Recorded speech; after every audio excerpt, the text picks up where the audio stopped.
कहिलेकाहीँ लाइफले तिमीलाई तोड्न खोज्छ, प्रेसर दिन्छ, स्ट्रेस दिन्छ, डिसएपोइन्टमेन्ट दिन्छ। त्यो बेला धेरै मान्छेहरू हार मान्छन्, किनकि पेन सहन त्यति सजिलो हुँदैन। तर एउटा कुरा याद राख, जुन पनि आगो बिना प्योर हुँदैन। स्ट्रङ मान्छेहरू पनि स्ट्रगल बिना बन्दैन।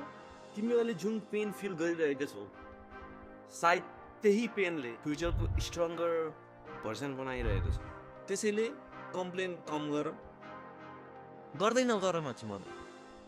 फोकस बढाऊ, डिसिप्लिन बढाऊ, एजुकेसन बढाऊ, किनकि लाइफले विक माइन्डसेटलाई रिवार्ड गर्दैन।